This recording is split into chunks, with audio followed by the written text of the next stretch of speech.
자, 오늘은요, 카페 시청자분들이 올려주신 나무위키를 좀 읽을 건데요. 이 나무위키가 다 살인마에 관한 내용이더라고요. 살인마거나 살인 그 자체에 대한 내용이거나. 그리고 나머지는 또 딴 것도 읽어볼게요. 노딱이 안 걸렸으면 좋겠네요. 부디. 부디. 웅내피셜님이 천재가 범죄를 저지른다면? 내용이 좀 길어요. 근데 개인적으로 읽어보면서 많은 생각이 드는 글인지라 추천드림둥. 이름 어디 나라 말이야. 일본의 스쿨킬러가 우리가 얼핏 보기에는 똑똑한 척하는 놈이라면 이번 사람의 경우 10대에 하버드대 입학. 10대? 20대에는 유명 대학 교수가 됐대. 20대에 교수님이 됐어? 와. 근데 이 사람이 범죄를 저질렀대요. 대박이네. 한번 보죠. 시어도어 카진스키. 헐. 42년생이네. 하버드 대학교 학사, 미시간 대학교 다 수학과네요. 수학 석사, 박사. 미국의 수학자, 반기술주의자이자 테러리스트 연쇄살인마. 본명보다 FBI에서 붙여준 유나 바머라는 별명으로 더 잘 알려져 있다. 테러의 표적이 주로 유니버시티에서 UN이랑 공항 에어포트 또는 항공사라는 점에 착안해서 이거를 붙였다고. 16번의 폭탄 테러를 자행하여 총 3명을 살해했으며 23명에게 부상을 입힌 흉악범이다. 웩슬러 지능검사 기준 136에 상위 0.8%. 이렇게 높은 지능과 냉철한 판단력, 복잡한 행동을 실행하는 추진력을 동시에 가진 인물로 경찰의 수사를 교란하는 치밀함을 보였다. 이 때문에 자필 선언문을 대형 언론사에 투고하는 대범함을 보임에도 불구하고 미국 연방수사국은 17년간 그를 체포하지 못했다. 이 사람은 아기 때는 일리노이 시카고에서 폴란드계 이민자 부모에게서 태어났고 애칭은 테드. 그의 부모가 그가 심한 두드러기가 나서 다른 사람들과의 접촉이 제한되고 병원에 격리되기 전까지는 테드가 행복한 아이였다고 동생 데이비드에게 말했다. 격리가 있은 후 그는 수개월 동안 거의 감정을 드러내지 않았다.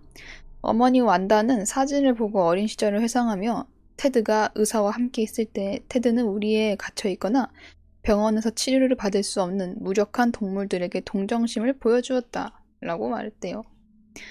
초등학교 1학년부터 4학년까지 시카고의 셔먼 초등학교에 다녔는데 담당 선생님은 그가 건강하고 잘 적응함이라고 평가했다. 4학년 때 일리노이주 에버그린 파크로 이사했고 에버그린 중앙학교에 전학했다.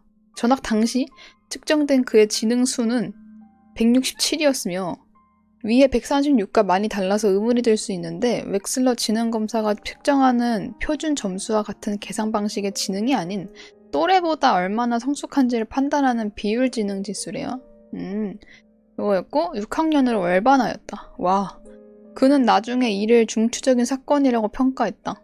월반 이전 그는 동료들과 비교적 사교적인 활동을 하고 있었지만 월반 이후 나이든 아이들과 어울리지 못하고 자신이 왕따당했다고 생각했다. 고등학교 입학하고 그는 시카고의 에버그린 파크 고등학교에 입학했고 그곳에서 학문적으로 우수했다. 마칭 밴드에서 트롬본 연주를 했으며 악기도 잘 다뤘구나. 수학, 생물학, 동전 수직 및 분석, 독일어 동아리의 멤버로 들어갔지만 같은 동아리의 동급생들이 그를 경계하여 좋은 교우관계를 갖지 못했고 겉돌았다. 재학 기간 동안 그는 수학에 많은 관심을 보였으며 라플라스 변환을 비롯한 복잡한 문제를 연구하고 해결하는 데 시간을 보냈다. 악기 다루면은 좀 머리 잘 돌아가는 것 같긴 해요. 기타가 그래서 좋은 것 같아. 피아노 같이 양손을 쓰는 거 있죠. 근데 기타는 또 양손이 다르게 작용하잖아요. 기타 좋아요. 추천드립니다. 고등학교 전반에 걸쳐 그는 동년배 학생들보다 압도적으로 뛰어난 성적을 보였다. 나는 천재다라는 뜻이 아니고요. 나 천재 아니에요. 그래도 내가 기타를 잘 치지 못해요. 그래서 압도적으로 뛰어난 성적을 보였고 학교는 더 복잡한 문제를 출제했고 카진스키는 곧 그것을 습득했다. 끝내 그는 11학년을 월반하였고 여름학교에 다니는 것으로 15세에 고등학교를 졸업했다. 미국 고등학생 상위 1%만이 수여받을 수 있는 내셔널 메릿 장학금에서 결선에 선발되었으며 하버드 대학교에 지원하도록 권장받았다. 그의 고등학교 동급생은 나중에 카진스키가 정서적으로 준비가 안 되었다고 말했다. 그들은 준비되지 않은 그를 하버드로 보냈다. 그는 운전면허증조차 갖고 있지 않았다. 말했대요. 자, 이제 하버드 대학교에 들어갔어요. 16살에. 수학과에 입학했으며 졸업할 때까지 하버드의 기숙사인 엘리엇 하우스에 살았다. 당시 그를 본 주변 인물들은 카진스키가 조용하지만 인격적인 사람이라고 말했다. 그와 같은 건물을 썼던 동기는 체포 이후 그의 성격을 묻는 인터뷰에 대해 단지 개인 의견이지만 난 그가 똑똑하고 훌륭하다 생각했어 라 말한 바가 있다. 2학년 때부터 미국의 세뇌 프로그램인 MK 울트라 계획의 피해자가 되었다. 당시 그는 MK 울트라를 이게 뭐야? MK 울트라? 어? 이거는 냉전 시대인 1960년대 미국 중앙정보군 및 미군들이 주축이 되어서 민간인을 대상으로 시도했던 불법 세뇌 실험이래요.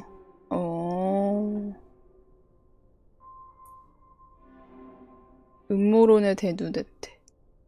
도시전설. 당대 미국 사회에서 돌아다니던 도시전설 가운데 하나가 바로 정부가 국민을 쇠뇌하여 조종하려는 계획을 꾸미고 있다라는 거였대. 이거 읽었었어요, 내가? 거짓말.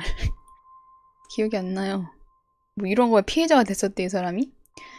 당시 그는 MK 울트라를 주도하던 하버드 심리학자 헨리 머리가 이끄는 고의적으로 잔인한 심리 실험에 참가했대요. 이 실험은 피실험자에게 동료 학생과 개인 철학에 대해 토론할 것이라 말하고 개인적인 신념과 열망을 자세히 기술한 에세이를 작성하게 했으며 해당 문서를 다른 사람에게 인계한 뒤에 피실험자에게 에세이의 제목을 과소평가하며 에세이의 내용을 사용하여 조롱, 모욕, 멸시하도록 하고 피실험자에게 전극을 꽂은 후 생리적 반응을 관찰하는 실험이었다. 이 실험은 촬영이 됐고 여러 번에 걸쳐 반복되었다. 이 실험은 궁극적으로 3년 동안 지속되었는데 매주 누군가가 그를 언어로 학대하고 굴욕감을 갖게 했다. 그는 학문의 일환으로 이 실험을 200시간 동안 했으며 이는 그의 내면에서의 악마적 증오와 분노, 열등감과 패배의식을 일깨우는 역할을 했다. 다만 카진스키 본인은 이 실험이 자신에게 아무런 심리적 영향도 주지 않았다고 강조했다.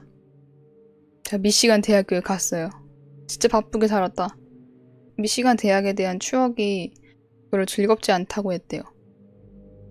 내가 물리학 과목을 제외하고 꽤 많은 A를 받았다는 것은 미시간에서의 표준이 얼마나 비참하게 낮은지를 보여준다. 헐, 이런 말을?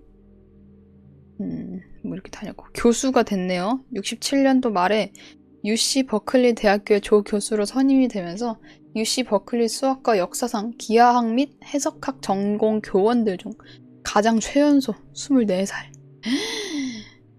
이때 교수가 됐다고? 지금 나보다 어리네? 아니 뭐 나랑 같은 나이일 수도 있겠네요. 말도 안 돼. 진짜 말도 안 돼. 그러나 그의 수업에 대한 학생들의 평가는 대체로 부정적이었다. 학생들의 교수 평가에 따르면은 카진스키는 항상 불편한 표정으로 학생들을 교육했고 교과서대로만 가르쳤으며 학생들의 질문에 대답하기를 거부했다고 한다. 그는 재임 후 불과 2년 뒤인 1969년 6월 30일 조교수직을 사임했다. 당시 수학과 학과장인 존 W. 에디슨은 이에 대해 이름이 에디슨이네. 갑작스럽고 예기치 못한 사직이라고 훗날 밝혔고 그의 사직을 막기 위해 많은 설득을 했지만 실패했다. 1996년 버클리 부총장인 켈빈 무어는 카진스키의 인상적인 논문과 저서를 회고하며 카진스키는 정교수가 될 자격도 충분했고 어느 날 학과의 주요 교수진이 될 능력도 충분했다고 했다. 근데 야생 생활을 했다는데요. 이 야생 생활이 뭐야? 진짜 마인크래프트 같이? 사직 후 가족들에게 얹혀 살거나 막노동을 하며 지냈다. 그는 동생인 데이비드가 관리직으로 있었던 고무공장에 들어가 일한 적도 있었는데 그곳에 같이 근무하던 여성에 대한 외설적인 글들을 공장 곳곳에 써붙여서 결국 동생에 의해 해고당했다. 동생에게 해고당한 후 31가 된 1973년에 몬태나주 링컨 블랙푸드 강가에서 가로 3.3m, 세로 3m 이동식 오두막을 짓고 수도와 전기가 들어오지 않는 자연환경에서 생필품을 자급자족하는 야인 생활을 했대요. 진짜 마크네. 한때 동생 데이비드 카진스키도 형의 사상에 영향을 받았는지 1984년 텍사스주 치와와 사막에서 야인 생활을 했다.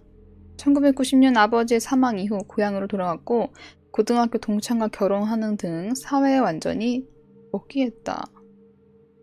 몬테나에서 그의 목표는 기술 문명에 의지하지 않는 자유롭고 자립적인 생활하는 것이었다. 그는 트레킹, 식용식물 식별, 유기농업, 활을 이용한 사냥, 작살과 기초적인 낚싯대를 이용한 고지잡이, 낚시 등과 같은 기타 원시적인 생존 기술을 스스로 익혔다. 이윽고 부동산 개발을 목적으로 한 산업화와 산림 개발 등으로 자신의 오두막 주변의 생태계가 파괴되어서 생계를 위협받았고 지속적으로 산림업자들로부터 괴롭힘을 당하며 반드시 산업사회에 복수하겠다고 결심했다. 그는 오두막에서 계속 칩거하며 무정부주의나 사보타주에 대한 책을 탐독하면서 사회에 대한 분노를 키워왔고 1978년부터는 사제 폭발물 제조법을 독학으로 익혀서 산업화 기술 발전에 책임이 있는 기업가, 과학자들에게 우편물로 폭탄을 배달하면서 테러 행위를 시작했대요. 범행 문서가 따로 있네? 헐. 몽타주 사진이네요, 이거가. 폭발물의 위력이 강해져가지고 피해자들이 실명이나 수족 절단 등을 하는 중상도 입기도 했고 1985년에는 캘리포니아에서 최초의 사망자도 나왔대요. 1987년 솔트레이크 시티 테러 이후 약 6년 동안 유사 범죄가 발생하지 않았지만 1993년부터 다시 폭탄 테러가 감행되기 시작했다.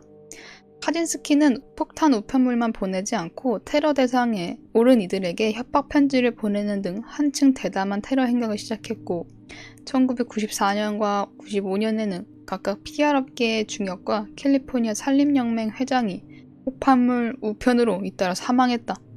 이렇게 해서 총 22명의 중경상자와 3명의 사망자가 발생한 테러가 일단 마무리됐다. 물론 정말 끝난 건지 아는 사람은 아무도 없었다. 그의 테러 편지의 대상에는 미국의 주요 정치권 인사들도 포함되어 있었는데 그의 편지로 인해 시카고의 공항 전체가 일주일 이상 폐쇄되었으며 항공교통편이 붕괴되었다. 마지막 폭발 테러 후인 1995년 9월 그는 35,000글자와 232절로 이루어진 52페이지의 혁명 선언문 산업사회와 그 미래 이거를 희생자의 가족들과 언론사에 익명으로 발송하였다. 이게 한국어 번역본도 따로 있네요. 카진스키는 이 선언문에 무분별한 산업화에 반대하는 대규모 세계혁명을 주창하고 이 선언문을 뉴욕타임스와 같은 일간지에 올리지 않는다면 자신의 테러를 멈출 수 없을 것이라고 협박했다. 이 제안의 수용은 정치적으로 매우 민감한 문제였는데 테러범과의 타협은 FBI 수사 능력 부족을 만천하에 인정하는 꼴이었고 이와 동시에 테러범의 승리와 미국 정부의 패배를 상징하기 때문이었다. 그러나 이것 말고는 표적한 수가 없었기 때문에 미국 법무장관 제닐 리노와 FBI 국장 로이 풀이 동의하에 선언문을 언론에 공개했고 공공안전에 대한 우려와 범인의 추적이 목적이라고 했다. 유나바머를 봤다는 제보 전화는 2만 통에 달했으며 자신이 유나바머를 볼 수 있는 투시 능력자라는 인물까지 나왔대. 뭐야 쟤는? 자, 검거. 유나바머의 테러 행위 후반기에 뭔가 결정적일 만한 단서를 제공한 인물이 나타났는데 바로 동생인 데이비드 카진스키였다. 이 사람도 꽤 똑똑했다네요. 그냥 똑똑하네. 형이 너무 압도적으로 똑똑한 거지. 컬럼비아 대학교 학사학위를 받은 고학력자래요. 데이비드는 1978년 이래로 형이 가족들과 일체 연락을 끊고 지내고 있어서 형이 유력한 용의자였는지 어쨌는지 모르지만 1995년에 언론에 공개된 선언문 산업사회와 그 미래 이거를 읽어보고 형의 문체와 상당히 비슷하다며 FBI에 연락을 취했다. FBI도 그동안 손가락만 빨고 있던 건 아니었는데 그동안 진보한 수사기법을 총동원해서 주요 테러 지역이 시카고, 솔트레이크시티, 샌프란시스코 요 축선에 집중되어 있는 점을 들어 유나바머가 이 축선에 해당하는 지역 출신이거나 그 지역에 장기간 거주하고 있는 인물일 것이라고 추측하고 있었다. FBI는 데이비드가 제공한 형의 과거 논문이나 이런저런 글과 선언문을 언어학자까지 불러 정밀 대조한 결과 시어도어 카진스키가 유나바머일 가능성이 상당히 높다고 했다. 그래서 약 2달 동안 이 사람 이 용의자로 가정하고 수색했고 1996년 4월 3일에 마침내 검거에 성공. 수사관들은 카진스키의 너저분해 이동식 오두막에서 폭발물 제작에 사용한 도구와 재료들, 사제 총기, 발송 채비를 마친 완제품 폭발물 외에 선언문의 타이프 원문과 4만 페이지에 달하는 자필 원고를 유력한 증거물로 압수했다. 그래서 이 동생이 FBI가 내건 현상금 100만 달러를 받긴 했는데 현상금 대부분은 피해자 유가족들에게 나눠주었대요. 그리고 형이 저지른 범죄에 대해 사형만은 면해줄 것을 청하면서 대신 용서를 구했다. 헐, 동생 착하다. 카진스키 심리평가를 했는데 극도로 내향적이고 편집속 성격장애가 있었고 타인이 주는 수치나 조롱에 대해 대단히 민감하다고 했대요. 망상장애도 있는데 충분한 근거 없이 다른 사람들이 자신을 착취하거나 속이고 있다고 의심해서 사회적 억제, 현대산업 발달에 대한 심각한 과민 반응이 있었다. 근데 이런 정신병이 있다고 했는데 이걸 재판부는 이 검사 결과를 기각했다.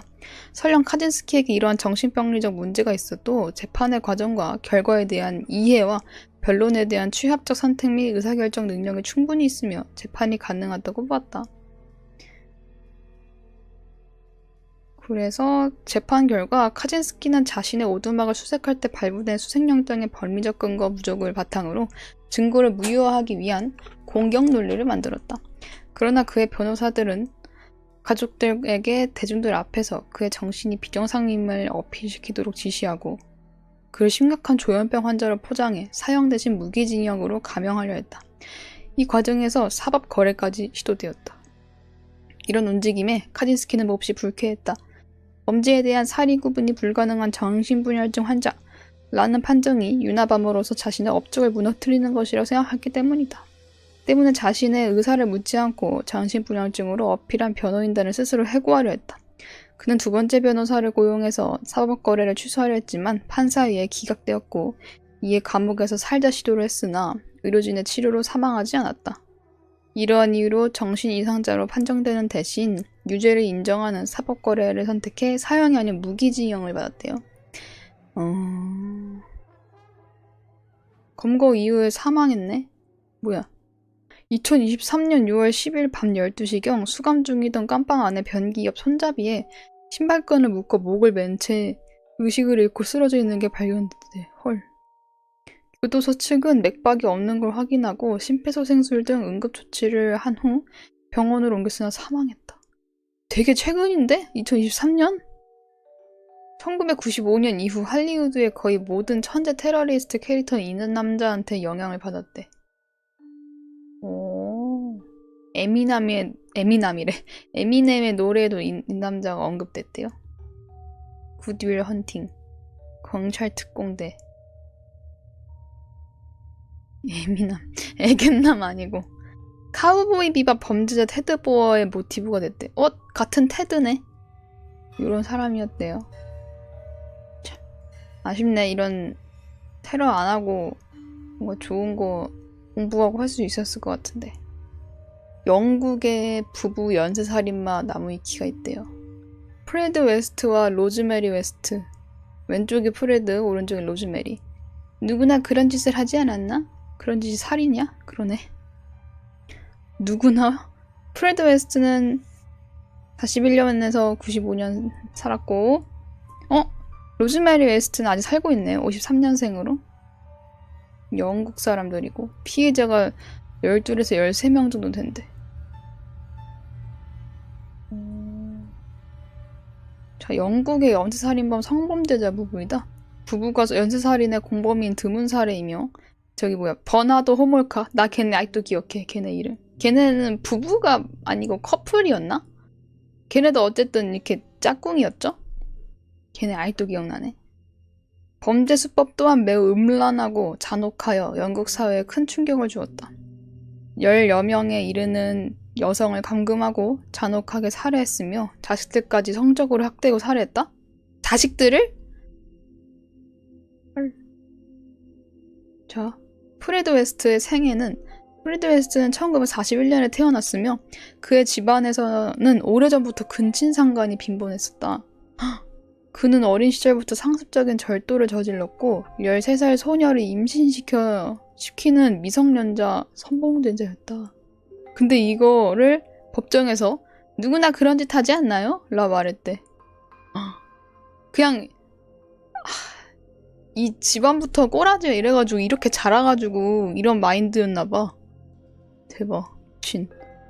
프레드는 1962년에 매춘부로 일하던 10대 청소년 캐서린 레나 코스텔러와 결혼을 했는데 당시 그녀는 다른 남자의 아이를 임신한 상태였다. 결혼 직후 그녀는 샤메인이라는 딸을 낳았다. 프레드는 무절제한 성생활을 즐기며 여자들을 임신시키고 그 여자들이 다른 남자와 성관계하는 걸 보는 것도 좋아했고 레나와의 사이에서 딸 안나 마리를 낳았다. 이 시기에 프레드는 한동안 아이스크림 트럭을 모는 일을 했다. 이 일은 어린 소녀들을 납치할 수 있는 기회를 무한히 제공했다. 나중에 그는 도살장에서도 일했었는데 그것 역시 피해자들에게는 끔찍한 경험이 되었다. 개쎄하다 도살장에서 일한 거요. 1967년 남편의 변태적인 성적 요구에 질린 레나는 가출했다. 그녀가 집을 나가자마자 프레드는 안나 맥폴이라는 10대 여성과 친해져서 그녀를 임신시킨다. 그녀가 그에게 결혼을 강요하자 프레드는 그녀를 살해하고 토막낸 후에 그녀의 손가락과 발가락을 기념품으로 간직했다. 그는 장차 다른 피해자들에게도 이런 행동을 반복하게 된다. 얼마 뒤에 레나는 프레드에게 돌아왔지만 다시 헤어졌다. 그녀는 프레드와의 사이에서 난 아이인 안나 마리와 동부기부 언니 샤메인 프레드를 맡기고 떠났는데 이 아이들은 아버지 프레드에게 일상적으로 강간과 성적 학대를 당했다. 그리고 1969년 28살의 프레드는 그의 더없이 역겹고 혐오스러운 삶의 남은 기간을 함께할 환상의 파트너를 만나게 된다. 이 사람이죠. 로즈메리 웨스트. 이 사람은 1953년 정신분열증 환자인 아버지와 우울증 환자인 어머니 사이에서 태어났는데 그녀의 어머니는 그녀를 임신했을 당시에 정신과 치료를 받은 적이 있었다. 로즈는 언니와 함께 아버지에게 성적 학대를 당했으며 그 여파에서인지 성적으로 문란했으며 입이 거칠어 상스러운 말을 내뱉었다. 13살이 되었을 때 9살밖에 안 된 자신의 남동생을 침대에서 강제로 범했었대요. 완전 차원이 다른 삶을 살았네요, 이 두 사람. 자, 살인 이거에 대한 자세한 내용을 다룬 네이버 블로그가 있어. 일단 나무위키 거 먼저 읽어볼게요.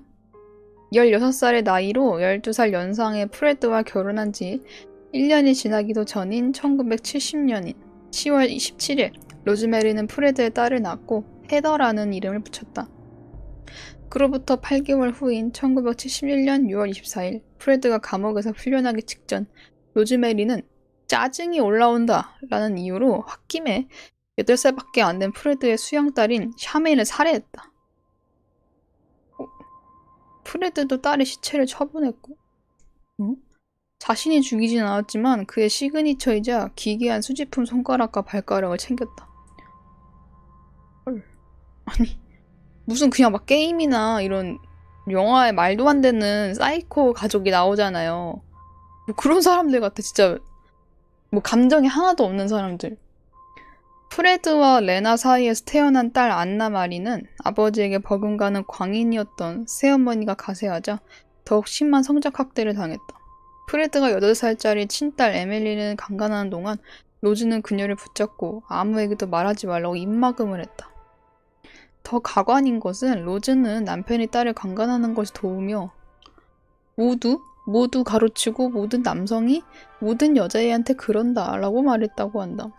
로즈메리가 아동 성범죄를 보는 인식이 남편과 판박이었다는 걸 잘 보여준 사례이다.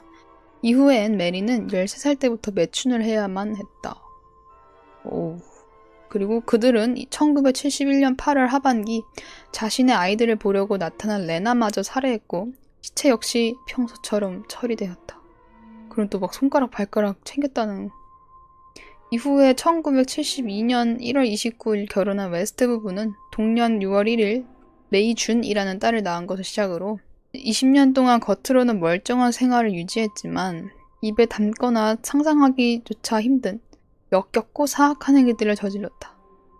로즈는 집을 나와서 매춘부로 일을 하기도 했고 도색 잡지에 자신을 광고하기도 했다. 헤더 이후에 그녀는 아이를 7명이나 더 낳았는데 대단하다 진짜. 그중 4명은 프레드의 아이였고 나머지는 타 남자의 아이였다. 자신들의 변태적 성생활에 더는 만족할 수 없게 된 웨스트 부부는 극단적인 흥분을 얻는 방편으로 가학적인 연쇄살인에 의지하게 되었다. 이 변태적 성생활이 뭐냐면은 이게 왜 적혀있는 거야. 일례로 프레드는 친구들을 데려와서 그들과 딸 안나 마리의 집단 야스를 관람하는 걸 즐겼으며 로즈메리가 매춘에 쓰던 방에 몰래 구멍을 내어서 아내가 매춘하는 모습을 훔쳐봤다고 한다. 관음증. 또 프레드는 두 딸을 임신시키고 싶다고 말하기도 했고 1973년 아들 스티븐에게는 17살이 되기 전에 어머니랑 성관계를 해야 된다고 말했대요. 그나마 스티븐은 16살에 집에 쫓겨나서 끔찍한 일을 피했다. 자, 그들은 크롬웰과 25번지에서 하숙집을 운영했다. 그리고 이들 부부는 본인들의 막장스러운 생활 덕에 자녀가 매우 많다는 점을 이용해서 보모를 구한다는 광고를 지역지에 지속적으로 내보냈다. 적은 돈으로 여행하는 젊은 여성들이 보모로 아이들을 돌보며 숙식도 해결하고 돈도 벌고 지역 관광까지 하니 하숙집에 지속적인 문의가 들어왔다. 아, 위험해, 안 돼. 더불어 길을 가던 젊은 여성들을 대담하게 유인하기도 했다. 이 여성들에게는 관광가, 희생자들은 프레드뿐만 아니라 로즈메리에게도 강간을 당했대. 그래? 헐. 각종 병태적인 성고문을 당한 후에 잔인하게 살해됐대요. 그 수는 최소 12명. 이들의 범죄 기간이 거의 20년 가까이 꽤 긴 것으로 볼 때 실제로 12명 뿐이라고 보는 사람은 거의 없다. 또 프레드가 1967년에 여성을 죽였고 로즈메리가 홧김에 샤메인을 죽였듯이 기본적으로 살인마 성향을 갖고 있는 인간들이기에 각자 다른 수법으로 얼마나 죽였는지 모른다. 하숙집과 단기 보모의 특성상 들어가고 나가는 사람들이 많았으며 짧게는 몇 주, 길게는 몇 달씩만 묵었기 때문에 보모들이 갑자기 없어지는 것은 그리 특별한 건 아니었다. 또 웨스트 부부는 차를 타고 무전 여행객들이나 버스를 기다리는 젊은 여성들까지 집으로 유인하는 등 다양한 수법을 사용했다. 피해 여성들은 프레드가 길에서 차로 유인할 때 안심하고 뒤에 찾는데 이는 차 안에 있던 로즈메리 때문이었다. 그들에게서 살아남은 유일한 피해자의 증언에 따르면은 거리에서 당시 21살이었던 로즈메리가 웃는 얼굴로 숙식과 일자리를 제공했다고 제의하자 아무런 의심 없이 그들의 차에 올라탔다가 크롬웰과 25번지로 끌려갔다고 한다. 그들에게 붙잡힌 여성들은 며칠 동안 잔인한 성고문을 당했고 살해된 후에 시신은 절단되어서 지하실에 매장되었다. 지하실이 꽉 차자. 이 말이 개무섭다. 지하실이 꽉 찼대요. 그럼 뭘로 꽉 찼다는 거겠어? 시신으로 꽉 찼다는 거잖아. 웨스트부는 그곳을 아이들의 육아실로 개조했고 이후 시신들을 뒤뜰에 매장하기 시작했다. 그리고 8명의 자녀들은 1972년부터 1992년까지 도합 31회나 지역병원에 응급실에 입원했을 정도로 심한 학대를 당했고 다만 당시 의사들은 상처의 원인을 사고로 간주했고 때문에 웨스트 가문의 아이들이 당한 학대는 사회복지 서비스에 보고된 적이 없대. 그리고 대부분 학대는 로즈메리가 했대요. 이게 희생자들이래요, 다. 아래 칸의 맨 오른쪽에 헤더 웨스트, 이 사람. 완전 애기도 있구네. 크로멜과 25번지 지하실과 정원. 여기가 이제 막 시신들 놔뒀던 곳이잖아. 여긴 뒷뜰에다가 묻었다는 거네. 여기 요런 데다가. 이거 블로그 한번 가볼까?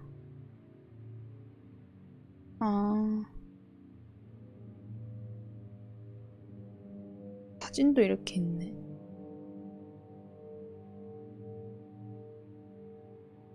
좀 자세하긴 한데 이건 한번 각자 읽어보시는 걸 추천드리고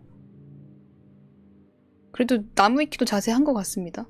범행의 종말 1986년 웨스트 부부의 사이에서 난 첫째 딸인 헤더 웨스트는 부모의 지속적인 학대와 성폭행을 견디다 못해 친구에게 이 사실을 홧김에 터놓고 만다.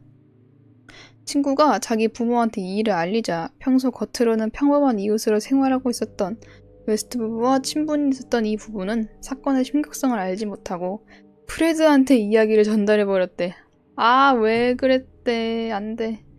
이듬해 1987년 헤더가 갑작스럽게 실종되자 경찰은 당연히 웨스트 부부를 조사했으나 부모라는 인간들이 그 애는 원래 레즈비언의 매춘부라서 그저 단순 가출일 거예요 라며 이런 소리나 짓거리면서 찾을 기미를 전혀 보이지 않는 모습에 의심하고 수사에 착수했지만 이들을 연관지킬 만한 증거를 찾긴 어려웠다. 그러나 이후 한 소녀가 웨스트 부부한테 강간당했다고 신고하는 등 이들의 파렴치한 범죄도 점차 세상에 드러나기 시작했고 1992년 미성년자 성폭행 혐의로 체포되기도 했으나 증인들의 증언을 포기하면서 풀려났다. 1994년 프레드는 술집에서 술에 취해서 친구들한테 첫째 딸 샤메인을 자기 집 앞마당에 묻었다면서 웃으며 얘기를 했다. 친구들은 이 말을 그냥 넘기지 않고 경찰에 전달했고 샤메인과 헤더의 실종과 관련해 웨스트 부부를 지속적으로 수사하던 경찰은 판사를 설득하여 앞마당만 파볼 수 있는 수색영장을 발부받았고 포크레인으로 앞마당을 팠다. 포크레인으로 땅을 파자 예상대로 여성의 시신이 발견되었는데 놀랍게도 세 구의 시신이 발견됐고 이에 대해 경찰이 추궁하자 프레드가 자백하면서 영국 전체가 뒤집어졌다. 이윽고 집 전체를 수색할 수 있는 영장이 발부되었고 시신이 잇따라 발견되었다. 수색하자 지하실에서 다수의 시신이 발견되었다. 심지어 집안에 공간이 없자 뒷산에도 묻었었대요. 이때 사건이 순식간에 커지자 여러 방송사가 몰려들어 상황을 생중계했는데 방송을 시청하던 타 지역 경찰이 해당 지역 경찰서에 전화를 걸어서 집 안에 더 이상의 시신을 숨길 수 없어서 위협을 무릅쓰고 앞마당에 묻은 것이 분명하니 반드시 집 전체를 수색해야 한다 라 조언했다는 이야기도 있대요. 이 사건은 세계적으로 이슈로 번졌고 일본에서도 생중계를 할 정도였다. 일본에서도 했어. 경찰이 끈질기게 프레드를 신문한 끝에 그가 딸 살해와 암매장 사실을 자백하면서 사건의 베일이 벗겨지기 시작한다. 경찰은 1994년 2월 26일 웨스트 부부의 친딸 헤더 웨스트 아이의 유골을 크로멜가 25번 뒷뜰에서 발견했고 그 후 1년 동안 현장을 정밀히 수색 발굴한 유골을 분석해서 다른 피해자들의 신원을 공개했다. 크로멜가 외에도 두 곳에서 3명의 유골이 추가로 발굴되어 공식적으로는 12명이 살해된 것으로 밝혀졌다. 피해자들의 유골이 100여 구에 이를 것이라는 소문이 나돌기도 했는데 위에 나와 있는 범행 내용이나 범행 기간을 보면은 전혀 신빙성 없는 이야기는 또 아닌지라 경찰은 영국 범죄 수사 역사상 가장 많은 인원과 장비를 투입해 끈질기고 지루한 탐문 수사와 발굴을 계속했다. 실제로 프레드가 자백한 곳 중에 시신을 못 찾은 곳이 꽤 있대요. 이 사진은 발견된 증거품을 옮기고 있는 경찰 사진. 이거 진짜 영국스러운 모자다. 일주일 후에 웨스트 부부는 살인 혐의로 기소되었고 각자 별개의 교도소에 수감되었다. 교도소에서 로즈메리는 프레드와 관계를 완전히 끊어버렸고 이에 충격을 받은 프레드는 1995년 1월 깜빵에서 침대 시트에 목을 매달아 스스로 죽었대요. 향년 53세로 생을 마감. 너무 쉽게 죽었는데? 공식적으로는 이런데 사실은 아내를 보호하려 모든 죄를 혼자 뒤집어 쓰고 살자 한 것으로 보인다. 그는 위의 범죄 내용에서도 알 수 있듯이 자녀들은 사랑하지 않았고 동등한 인격체가 아닌 성적 도구로만 인식했으나 유독 아내인 로즈메리만큼은 끔찍히 아꼈다. 결국 로즈메리 혼자 재판을 받게 되었는데 1995년 10월에 시작된 재판에서 10건의 살인 혐의에 대해 그녀는 일관되게 프레드가 주범이고 자신은 무죄임을 주장했고 상황은 로즈메리에게 유리하게 흘러갔다. 그러나 방송으로 재판 소식을 본 생존자가 등장해 적극적으로 증언에 참여한다. 이 피해자는 프레드보다 로즈메리가 더욱 주도적으로 범행에 가담한 사실을 증언했다. 그녀가 증언한 그들의 범행 수법은 이렇다. 길을 걷고 있던 중 웨스트 부부가 차를 타고 접근해 간단한 대화를 시도한다. 프레드 옆자리에 있던 로즈마리가 괜찮다면 오늘 저녁에 집에서 자고 가라고 한다. 알지도 못하는 남자가 차에 타라 집에서 자고 가라고 한다면 여성들은 당연히 경계할 것이다. 그것을 옆자리에 로즈마리가 대신 말하니까 그저 선량한 부부 정도로 생각했다고 한다. 사실상 로즈마리의 지시대로 프레드가 움직였단 얘기다. 이 뭐야? 결백을 주장하는 로즈메리 웨스트의 사진이랑 그림이네요. 이런 정황이 인정이 되어서 판사는 로즈마리가 연쇄살인의 공범이라고 판단해 종신형 선고. 같은 해 영국 내무부 심사에서 가석방 불가 대상자로 선정이 돼서 2024년 현재도 71살의 나이로 교도소에서 복역 중이다. 근데 진짜 아무것도 모르고 보면은 좀 그냥 푸근한 아줌마처럼 생겼네요. 이 얼굴로 어떻게... 이거 이후에 로즈메리의 재판이 끝나고 1년 후 프레드의 형 존도 동생 프레드와 같이 성범죄를 저지른 혐의로 재판을 받게 되었다. 하지만 존 역시 재판이 시작되기 전 자신의 집 차고에서 목을 매달아 죽었대요. 크로멜가 25번지 주소. 이후에 악명 높은 크로멜가 25번지는 당국의 결정에 의해 철거됐다. 이거 좀 그래. 와, 여기만 다 부사졌음, 진짜. 지금 어떻게 됐을까? 이거 볼 수 있나? 여기 가볼 수 없을까? 그러니까 구글어스 가볼 수 있을 것 같아. 찾았다. 응? 잠깐만요. 여기라오는데. 우리 옛날 여기 뭔가 봤던 것 같은. 그냥 같은 영국이라서 그런 건가? 어디가 없어졌을까? 잠깐만, 이 사진이랑 좀 비교해보자.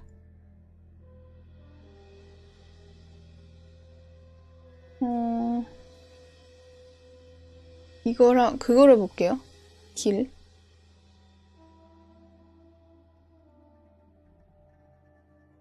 걔 이걸 도로로 뚫어버렸나? 저기 좀 옛날 사진이라 이거를 그냥 뚫었나 혹시? 여기가 원래 지금 크로멜 25 치면은 여기가 나왔었거든요? 이게 원래 이렇게 건물이 있었는데 이렇게 길로 뚫어버린 건가? 여기 공원도 있네. 다 공원 잠깐만 볼까? 놀이터도 있어.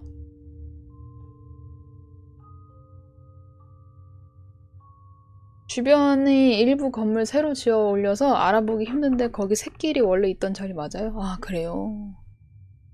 오, 해도 잘 두고 좋네. 좋네 여기. 영국 한번 가보고 싶다. 한 번도 안 가봤어. 여긴 뭐야? 공장같이 생겼지? 오! 뭐야?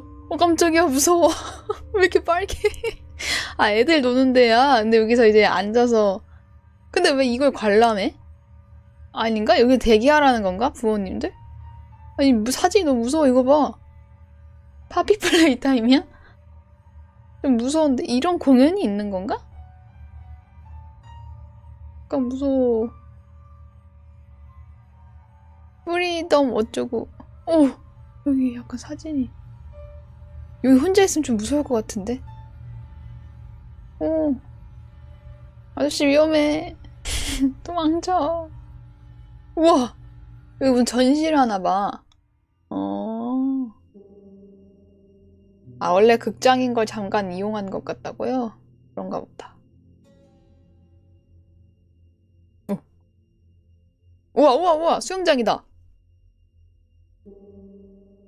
우와. 재밌겠다. 수영하고 싶다.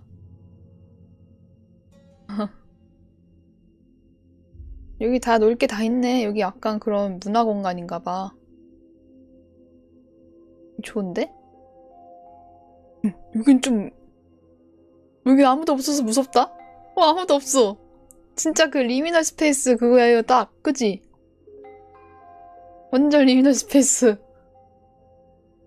아무도 없어, 진짜로. 여기에 약간 막 그 스파 잠깐 뜨거운 데 들어가는 거랑 애기들 노는 수위 낮은 데 있죠? 맞네, 여기 애기들 공간이네. 진짜 무섭다. 영국 완전 내 스타일인데? 다음은 이거 추천이 좀 왔었거든요? 장난감 살인마? 고수위주의래. 이것도 저 부부만큼 잔인할 것 같아. 하...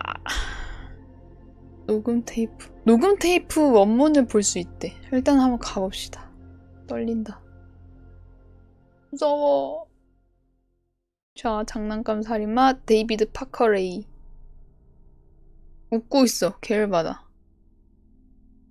미국의 연쇄살인마래요. 극한의 사디스트. 장난감 상자 살인마로 유명하대요. 이 사람은 데이비드 파커레이는 1939년 뉴멕시코주의 시골 벨렌에서 기계공이자 오리건주 출신인 아버지 세실 릴랜드 레이와 텍사스주 출신 어머니 네티 오팔 파커 사이에서 태어났다. 부모님은 작은 목장을 운영했으며 집안의 재정 상태가 좋지 않다. 아버지는 알코올 중독이었으며 어린 데이비드에게 폭력을 휘두르고 성인용 SM 잡지를 보여주는 등의 학대를 일삼았다. 진짜 어린 시절이 너무 중요한 것 같아. 이 전 부부도 어린 시절이 다 이상했잖아요? 그냥 가정 자체가 이상했잖아? 여기도 그러네.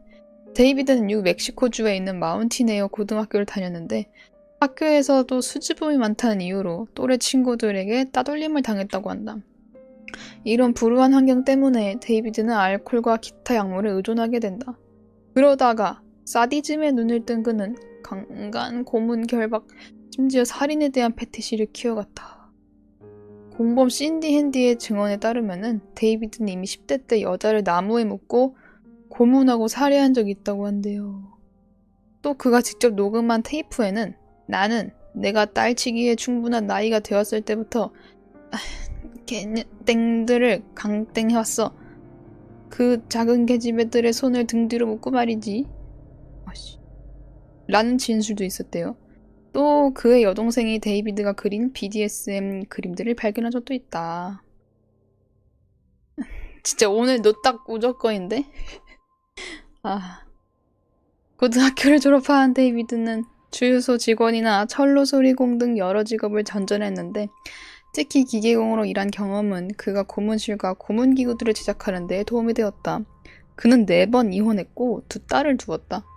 2딸 중에 한 명인 제시 레이와 사위 로이 안 씨는 훗날 데이비드의 살인 중 최소 한 건에 가담하는 등 공범으로 활동했다.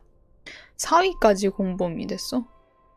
제시 레이는 19살 때 자신의 아버지가 저지른 범행을 인지하고 경찰에 신고한 적이 있는데 FBI가 별다른 혐의를 찾는 데 실패하고 10수년 뒤에 유괴 동조 혐의로 3년간 감옥살이를 하게 된다. 그 사이에 어떤 일을 겪었는지는 알 수 없지만 자녀가 부모의 엽기 범죄에 동조했다는 점에서 어금니 아빠 사건과 유사점이 있다. 저거 진짜 충격이었는데. 만일 FBI가 이때 지옥 같은 범행 현장을 발견하는 데 성공했다면은 희생자 수에는 훨씬 줄었을 수도 있다. 자, 범행. 40대에 접어들자 그는 자신의 환상을 현실로 옮기기 시작한다. 그러나 위키피디아를 보면은 그는 1950년대부터 저질렀다고 추정하기도 하는데 그게 맞다면은 그는 20대부터 살인을 저지른 거래요. 그리고 주변 사람들에게는 친절한 이웃을 연기한 한편 그는 소형 트레일러를 직접 고문실로 개조했다. 이 이동주택을 장난감 산자로 불렀대요. 그랬구나. 나 이거 문서를 아예 읽기 전에 장난감 상자 같은 걸로 애들을 유인해가지고 어떻게 나쁜 짓을 한 줄 알았어요. 근데 이거를 장난감 산자로 한 거였어? 그의 삐뚤어진 정신세계가 드러난다. 트레일러에는 희생자의 비명이 새어나가지 못하도록 방음장치가 있었으며 강화벽, 강화문이 달려있었다. 장난감 산자에 있던 물건들은 다음과 같습니다. 못이 박힌 딜도 등. 고문기구에 가까운 성인용품? 못이 박힌 딜. 수갑, 채찍, 스턴건, 희생자를 결박하는 데 쓴 도구, 공구들, 쇠사슬, 죬새, 도르래, 다리를 벌리는 막대기, 산부인과용 수술용 침대. 이거 어디서 구했대? 바로 이 천장에는 거울이 달려있어서 희생자가 자신의 모습을 볼 수 있게 했대. 미친. 소몰이용 전기 충격기, 직접 설치한 전기 고문 장치, 수술용 메스, 주사기, 화학약품, 톱, 각 고문 기술마다 고통의 정도를 자세히 측정해 놓은 도표, 카메라와 TV 모니터, 그는 CCTV를 달아놓고 희생자가 도망치지 못하도록 감시했다. 또한 평소에도 거실 텔레비전에서 희생자를 보는 걸 즐겼대요. 장난감 상자 내부 사진이 있대는데? 그리고 이 사람이 그림을 그린 게 다 성적인 고문을 당하는 여성을 묘사한 거래. 자, 이거 내가 먼저 볼게요. 그냥 바로 이게 나왔어요. 그래서 이게 외관인 것 같고요. 트레일러의 외관. 그냥 정말 트레일러죠, 평범한. 그리고 요런 게 이제 내부인 것 같아요. 화질이 잘 좀 깨졌는데 이게 그 의자인가? 이 사진 맞나? 이건 재현한 사진인 건가? 이 화질 좋은 건 재현한 것 같아. 이게 진짜인 것 같은 느낌? 이 사람 뭐 영화 같은 것도 있나 봐. 뭔가 벽에 뭐가 주렁주렁 이런 건가 봐. 뭐야 이게? 여기 이런 거 막 으씨. 이거 뭐야? 이거 자르는 거 아니에요? 이거? 이거 뭐 방망이 같은 것도 있고. 뭐야 이게? 여러분도 몰라요? 나도 몰라. 너무 그래 잘 안 보여. 뭐 이런 거 어떤 되게 무서운 사람? 이런 거 가지고 있었대요. 비상이래 나 오늘. 내 방송 비상. 고문 테이프? 고문 테이프 원문을 여기서 볼 수 있다는데 하루에 무료로 접속 가능한 횟수가 정해져 있는 사이트래요. 그래서 아카이브화를 했대. 그런 사이트도 있네. 이건 잠깐만요. 그는 고문실로 납치된 희생자들이 정신을 차릴 때까지 기다렸다가 직접 녹음한 테이프를 틀고는 했다. 그 분량이 매우 길어서 범죄에 해부하게 저자 마이클 스톤이 워드에 타이핑했을 때 행간없이 16페이지가 나왔대. 이 책은 다산초당 출판사에서 허영한 번역으로 2010년에 정발됐다는데? 그래. 이게 아니고 이거에. 깜짝이야. 이게 나왔다는 건 줄 알았어. FBI 아카데미가 현재 녹음 테이프를 보여 중인데 신참 FBI 요원들의 훈련을 위해 사용되고 있대. 헐. 고문 살인 사건에 대한 내정을 기르기 위해 들려준대요. 와. 시작부터 일부분만 번역하자면 다음과 같다. 못 읽겠는데? 안녕하신지 지금 편하네?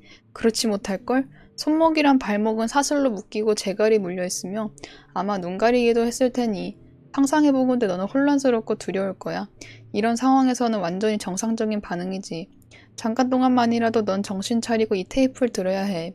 이제 너한테 하나하나 말해줄 거거든. 왜 너가 납치당했는지, 너한테 무슨 일이 일어나게 될지, 그리고 너가 얼마나 여기 오래 있을지. 난 네가 어떻게 잡혀왔는지 자세히 알지는 못해. 왜냐면은 이 테이프는 미래 여성 인질들을 위한 일반적인 공지사항으로서 1993년 7월 23일에 녹음되었어. 내가 이제부터 전할 내용은 수년간에 걸쳐 내가 인질들을 다루은 경험을 바탕으로 한 거야. 만약에 앞으로의 어느 날 우리의 행위에 중대한 변화가 생긴다면은 이 테이프는 업그레이드 될 거야. 지금 너는 결코 네 의지랑 반해서 이곳에 있어. 완전히 무력하고 자기가 어디 있는지 모르고 무슨 짓을 당하게 될지도 모르지. 넌 아주 겁에 질렸거나 아주 열받았을 거야. 네가 이미 손목과 발목을 풀려고 시도해봤을 거라는 건 난 똑똑히 알아. 그리고 실패했다는 것도. 이제 너는 다음에 무슨 일이 벌어질지 그저 기다리고 있을 뿐이야. 아마도 넌 자신이 강간당할 거라고 생각할 텐데 그 점에 있어서는 정확하게 정답이야. 우리의 최우선 관심사는 네 다리 사이에 있는 저쩌고 뭐 너는 강제로 끌려왔어 어쩌고 밑에는 너무 세요. 이거는 못 읽어요. 나는 읽으면 지옥 갈 것 같아. 나는 종교가 없거든요. 근데 이거 전문 내가 육성으로 다 읽으면은 나 지옥 그냥 그 순간 갑자기 지옥 갈 것 같아서 못 읽겠어요. 읽고 지옥 가라고? 나 지옥 싫어. 난 안 읽을래. 여기까지 읽을게요. 자, 마이클 스톤은 내가 20년 넘게 범죄자와 그들의 인성을 연구해 왔는데도 레이의 테이프 내용은 전체 16페이지 중에 첫 번째 페이지만 읽고 다음 페이지로 넘어갈 수가 없대. 그러니까 나 지금 첫 번째 페이지도 못 읽은 것 같거든요? 그냥 그 얘한테 인사말 정도밖에 못 들은 것 같은데. 아씨. 고문 테이프 끝부분에는 희생자를 3달 정도 뒤에 모두 약물을 복용시킨 뒤에 풀어줄 거라고 한다. 물론 희생자에게 희망 고문을 하려는 거짓말이다. 몇몇에게는 강한 약물을 먹여서 기억력을 감퇴시킨 후 황무지에 풀어줬으나 대부분은 살해한 후에 사체를 토막내서 근처 호수에 버려 매기밥이 되게 했대요. 희생자 수는 최대 60명 이상을 살해했던 거. 그는 고문 유괴 강간으로 유죄 판결을 판결받았으나 살인 혐의는 증거 부족으로 정식 기소되지 않았대. 이로 인해 2001년 법정에서 224년형을 받았대. 그 다음인 2002년 5월 28일에 감옥에서 62세의 나이로 심장마비로 죽었다는데? 뭐야, 또 쉽게 갔어. 특히 그의 범행에서 지독한 점은 소형 트레일러를 개조한 고문실을 갖고 있었다는 것이다. 데이비드는 자신의 고문실을 장난감 상자, 토이박스라고 불렀다. 공범이자 약혼녀인 신디 핸디는 체포 후 데이비드 파커 레이의 범행에 대해 증언했으며 36년형을 선고받았다. 정작 교도 생활은 더 오래 했대요. 그러네. 그녀는 폭력 범죄 전과자가 형기를 85% 이상 채워야 가석방될 수 있도록 하는 법률이 통과되기 단 3달 전에 가석방이 결정되어서 2019년에 자유의 몸이 되었다. 그녀는 뉴멕시코를 떠나 몬타나의 초등학교 옆에 살고 있는데 이거 느낌표가 심상치 않네. 초등학교 옆에? 당연하게도 주민 모두가 극혐하는 바람에 도망다니듯 살고 있다. 시애틀로 떠난다는 말을 남긴 후 종적을 감추었다. 대다수 미국인들에게 사실상 조두수 취급을 받고 있대요. 체포와 재판. 1999년 3월 피해자 중 한 명이 탈출하면서 그의 범행은 끝이 났다. 그 피해자는 당시 21였던 신시아 바질로 발견 당시에 금속 개목걸이 외에는 아무것도 입지 않고 있었대요. 그녀는 납치된 후 처음 3일 내내 끔찍한 고문을 당했다.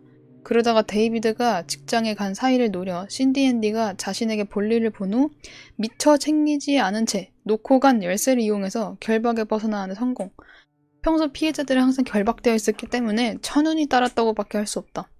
이후 탈출을 막으려는 신디 앤디와 필사의 사투를 벌인 끝에 그녀의 목에 얼음 송근을 쑤셔놓고 지옥 같은 고문실을 탈출할 수 있었다. 필사적으로 도망치던 신시아는 한 트레일러 주택의 문을 두드렸고 집주인은 그녀를 들어보내준 후 가운을 걸쳐주고 911에 신고했다.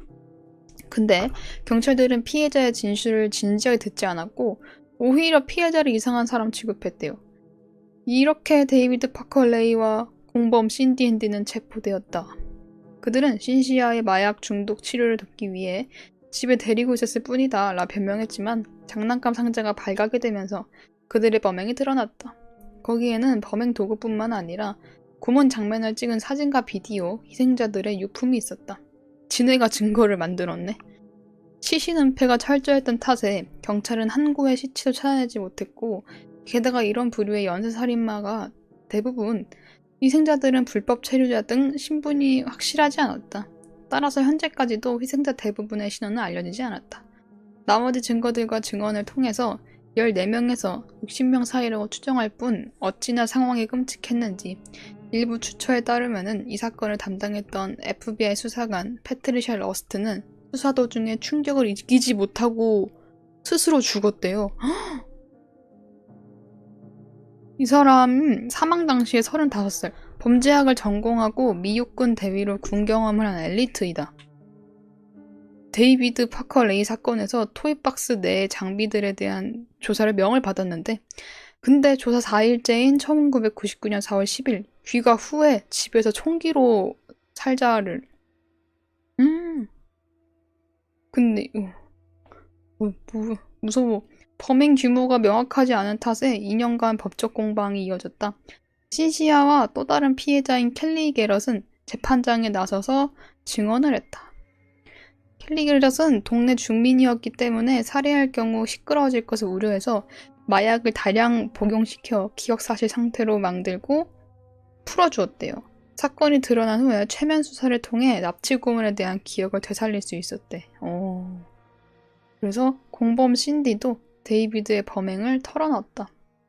그리고 2001년 데이비드는 다수의 납치와 고문, 강간 및 살해 혐의로 유죄 선고를 받고 징역 224년에 처했는데 허무하게도 1년 후에 심장마비로. 신시아, 이 사람이 생존자인 신시아 비질이래요. 2011년 11월 18일, 만 33살의 나이로 다시 언론 앞에 나타나 데이비드 파커레이의 범행을 증언하며 또 다른 희생자의 신원을 찾기 위해 호소하고 있다. 헐, 그녀의 어머니는 그녀가 데이비드에게 납치되기 몇 년 전에 또 다른 연쇄살인범인 세뮤얼 리틀에 의해 살해당했대. 이 사람들은 가족들에게로 돌아가야 해요. 죽었든 살았든 상관없어요. 내가 겪었던 그 짓들을 그들은 겪지 말았어야 했지만 당하고 말았죠. 그리고 나처럼 빠져나올 수도 없었을 거고요. 라고 이분이 말씀하셨대요. 희생된 여성의 사진, 신원 미상 라틴계로 추정.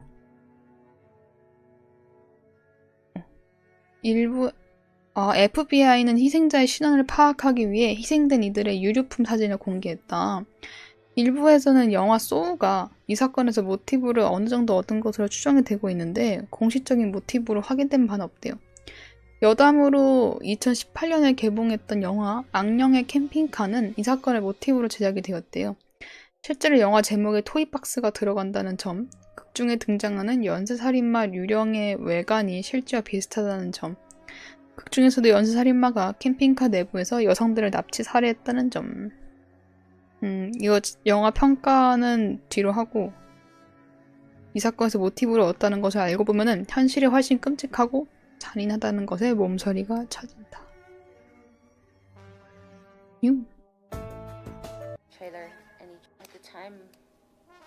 이거 진짜야?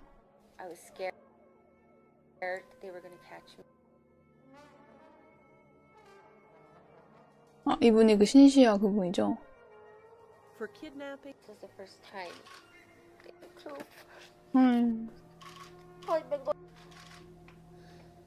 이거 영화.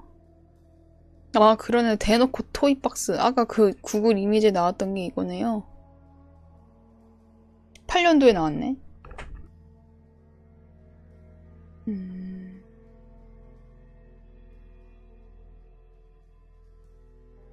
이걸 한번 일단 내가 봐볼게. 이거 도대체 어떻게 되어 있는 건지. 원문이라 했으니까 어차피 영어거든요? 테이프 그 음성을 들려준다는 건 아닌 것 같고. 에이, 진짜 길다. 요건데. 이거 봐. 다 그건가 봐. 뭐라고 주저리. 뭐 그렇게 할 말이 많아? 끝. 엔드 오브 테이프. 진짜 길어. 저거 녹음본이 있다고요? 어디? 여기는 없나 보네? 오늘 틀주 다 이러냐고요? 이런 거 가져오긴 했는데 다음 거는 좀 그러면 잠깐 좀 가벼운 거? 비교적 가벼운 거 읽어볼게요. 근데 저거 내가 제대로 안 읽어봤는데 제목이 좀 귀여워가지고 가져왔거든요. 일단 자, 이거는 제목 봐요. 제목 어때? 귀엽죠? 이거는 괜찮겠지? 저게 녹음본이에요? 안돼. 잠깐만. 내가 먼저 가볼게. 기다려봐요. 이거 어차피 음성이니까 화면 안 보여주고 진짜 개 조금 듣고 바로 꺼버릴게요. 50분이야? For a little while, at least, you need to get your shit together and listen to this tape. 이거예요. 이게 50분이 지속이 돼요. On by saying, yes, master, no, mistress. 그렇다네요. 진 사람. 자, 이 고양이나 빨리 읽읍시다. 자, 고양이. 쿠마 아라시님. 이거 내가 가르송으로 바꾸라는데 안 바꿨어. 닉네임. CIA가 진행시킨 고양이 스파이 요원 프로젝트. 마우. 인간의 광기가 가장 효과적으로 발현되는 곳은 바로 전장이다. 그리고 그러한 전장의 무대 뒤편으론 극단적인 사고방식이 통용되곤 한다. 불을 사용하던 석기 기술 시대에서 20만 년이 흐른 끝에 1903년 인류 최초의 유인동력 비행이 탄생했고 그로부터 63년 후인 1969년엔 사람이 달 표면을 걷게 되었다. 이 60년이란 세월엔 인류 최초의 범지구적 전쟁 발발과 함께 냉전이라는 이데올로기가 세계를 양분하고 있었다. 그리고 인간의 광기는 바로 이런 때의 극단으로 치닫는 법이었다. 냉전 기간이던 1947년에서 1991년 사이 미국의 중앙정보국인 CIA에서는 기상천외한 기밀 프로젝트들을 다수 테스트했다. 대표적으로 염력과 투시와 같은 초능력의 군사 목적 활용 여부, 세뇌를 통한 정신조정과 같은 게 있었다. 이때 뭐 주술적인 것도 좀 사용되지 않았어요? 그리고 기가 막힌 육성 프로젝트가 또 있었는데 그거는 바로 동물 첩보요원 육성화 프로젝트. 말도 안 돼. 동물의 훈련은 인류 문명의 시작과 함께하고 있다 해도 과언이 아니었다. 개라는 새로운 종이 파생되어서 근데 뭐 할 수 있긴 하겠다. 근데 첩보요원이라고 하니까 좀 애들이 할 수 있으려나? 개라는 새로운 종이 파생되어서 농경 문화의 가장 든든한 역할을 수행했고 고대 그리스에서는 동물을 군사정보 부문에서 활용했다. 냉전 당시에도 동물은 가축에서 벗어나 도구로 사용되곤 했다. 사람보다 먼저 우주로 진입한 게 다름 아닌 동물이 아닌가? 이런 시류에서 각국엔 군사첩보 목적으로 동물의 요원화를 꽤 하곤 했다. 대표적인 게 바로 올드스쿨 방식인 가금류를 훈련시켜서 도청기 설치 및 회수되시겠다. 이 되시겠다란 말 진짜. 그치, 얘네들은 똑똑하고 재빠르고 날아다니니까. CIA 역시 까마귀를 훈련시켜 타국의 대사관이나 동유럽의 특정 지역을 타깃으로 그 같은 군사작전을 시행하곤 했다. 그리고 더 나아가서 1960년대 CIA는 행동주의 심리학의 대표적 거장 버러스 프레더릭 스키너와 그의 팀원에게 다음과 같은 프로젝트를 맡긴다. 바로 동물을 훈련시켜 스스로 첩보 활동을 하도록 요원화시킬 것. 스스로? 할 수 있을까? 이런 돼지 고양이를 이 사람 왜 크리퍼가 됐대? 얘 너무 돼지잖아요. 이거 뭐 얘 너무 돼지인데? 관련한 사이드 스토리들이나 CIA 기밀문서 전체를 소개하기엔 내용이 너무 지리할 수 있으므로 핵심만 요약하자면 다음과 같다. 동물 행동학과 생태학 분야의 통찰력을 결합해서 행동학적 혁신을 꾀하자. 단순한 원초적 반응의 파블로프식 접근법에서 벗어나서 공학적 설계를 통한 훈련으로 고강도 임무가 가능한 동물 요원을 만들자. 이러한 훈련 프로토콜로는 개와 고양이가 선택되었다. 전 세계적으로 거리 어느 곳에서나 흔히 볼 수 있으므로 의심을 사지 않으며 인간과 대표적으로 교감이 용이한 고지능 개체였기 때문. 그리하여 스키너팁은 어쿠스틱 키티, 귀여워 라는 명칭의 프로젝트를 시작한다. 냐옹. 우와.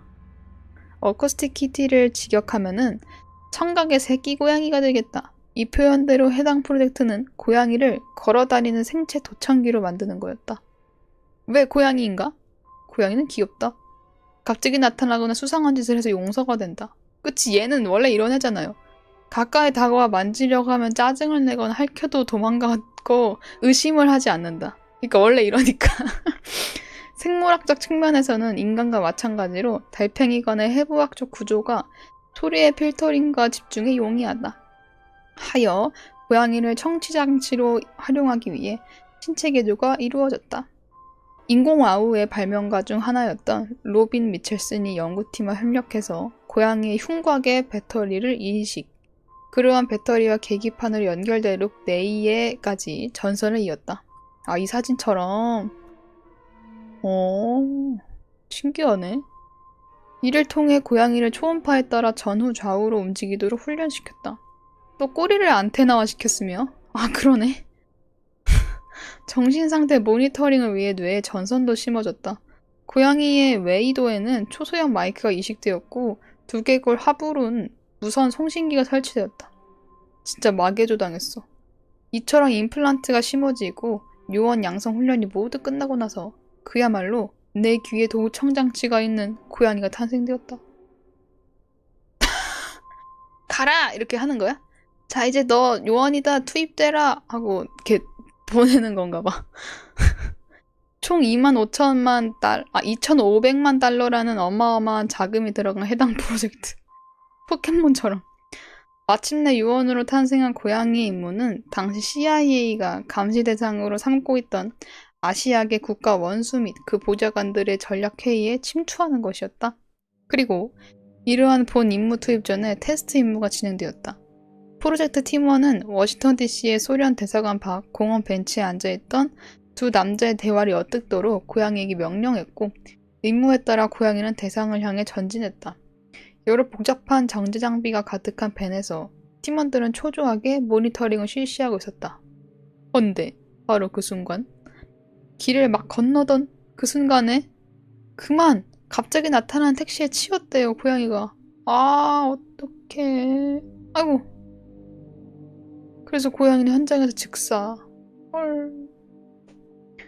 헌데 전직 CIA 기술 서비스국 부국장으로 고위 정보장교 출신인 로버트 윌리스 주장에 따르면은 교통사고 직후 행여나 고양이가 다른 이의 손에 넘어가지 않도록 곧바로 회수 조치했으며 수술을 통해 치료 및 임플란트 제거가 이루어지며 이 예비 요원은 이후 행복한 은퇴 생활을 영위했다고 한다. 한편 이후 해당 프로젝트는 다음과 같은 사유로 중단되었대요. 훈련된 고양이 활동에 대한 견해, 특수 목적으로 훈련된 고양이에 대한 최종 검토 결과 본 프로그램이 우리의 고도로 전문화된 요구사항에 실용적으로 부합하지 않을 것이라는 결론에 도달. 훈련 상태 및 장비에 대한 반복적 점검을 통해 고양이를 특정 위치로 이동시키는 훈련 자체는 기술적으로 가능함을 확인. 하지만 현지 작전 환경하에서 해당 기법을 적용할 구체적인 시나리오 구상이 불가하다. 고양이가 단거리 이동 훈련이 가능하다는 걸 감안할 때 특정 목표물에 접근하도록 추가적으로 훈련시키는 것 역시 불가능하지 않다는 과학적 성과를 확인. 그러나 실제 국외 작전 환경하에서 발생할 환경적 및 보안적 요소를 고려하면은 우리의 목적 달성이 비현실적이라는 결론에 이름. 해당 사안의 단연간의 연구에 대해 관련 인력들에게 큰 영예를 돌리는 바임. 특히 과학적 개척자들의 모범이 될 법한 에너지와 창의력을 발휘한 누구누구에게 특별히 감사를 전함. 고양이가 신이 됐네. 얘 불쌍하다 좀. 하기 하고 싶지도 않았을 텐데. 에휴. 고양이는 우리가 원하는 것이 아닌 자기가 하고 싶은 것을 하려 했다. 전직 CIA 기술 서비스국 부국장으로 고위 정보장교 출신의 로버트 윌리스가 이렇게 말했대요. 여기까지네요. 그러니까 불쌍해. 이거 왜 이렇게 뚱냥이라서 웃기냐. 이 사람은 크리퍼가 됐어. 다들 고양이에게 절하세요. 자, 이런 글이었대요. 그리고 또 바로 살인사건 읽으면은 너무 힘들죠? 잠깐 또 살인은 아닌 걸로 읽을게요. 63년간 불타고 있는 도시가 있대요. 슈퍼 따끈 똥방구님이 올려줬어. 미친. 이거는 좀 괜찮겠지? 센트레일리아라는 데래요.